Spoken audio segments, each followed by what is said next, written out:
আসসালামু আলাইকুম। আশা করি সকলে ভালো আছেন এবং সুস্থ আছেন। কে কোথায় থেকে দেখছেন ভিডিওটি অবশ্যই কমেন্টসে জানাতে ভুলবেন না।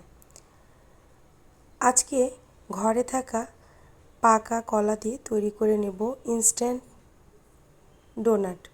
আসলে বাচ্চাদের ডোনাটের মতো শেপ হলেই সব নাস্তায় খেতে ভালো লাগে।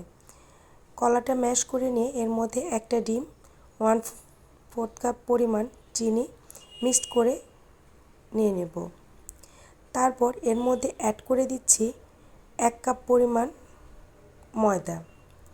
1 কাপ পরিমাণ ময়দা আমি কিছুক্ষণ পর অল্প অল্প করে অ্যাড করব। দিয়ে দিচ্ছি সামান্য পরিমাণ খাবার তেল আর সাথে দিয়ে দিব বেকিং পাউডার 1/2 চামচ পরিমাণ। এবার ভালোভাবে হাত দিয়ে মেখে নেব ময়দার এই মিশ্রণটি। অনেকটা আঠালো হবে, এই জন্য কিছুক্ষণ পর পর আমি ময়দাটা অ্যাড করে নিচ্ছি। হাত দিয়ে ভালোভাবে মেখে ডোটা তৈরি করে নিতে হবে।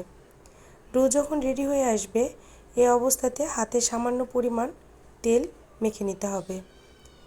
তাছাড়া এই শেপটা দেয়া অনেকটা কঠিন হয়ে যাবে, কারণ হাতে তেল না নিলে অনেকটা আঠালো জিনিস, যার কারণে এটা লেগে যাওয়ার সম্ভাবনা থাকবে।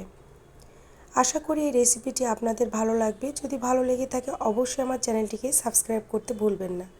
আর ফেসবুক পেজ থেকে দেখে থাকলে অবশ্যই পেজটিকে ফলো দিয়ে পাশে থাকবেন। দেখতে পাচ্ছেন খুব ইজিভাবে ডোনাটের একটি শেপ দিয়ে নিলাম। এবার ডুবো তেলে এটি ভেজে নেব।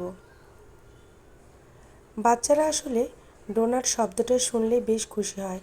আর এভাবে যদি ঘরে খুব সহজে অল্প সময়ের মধ্যে তৈরি করে দেওয়া যায় মজার মজার খাবার, তাহলে বাচ্চারা অনায়াসে খুশি হয়ে খেয়ে নেয়।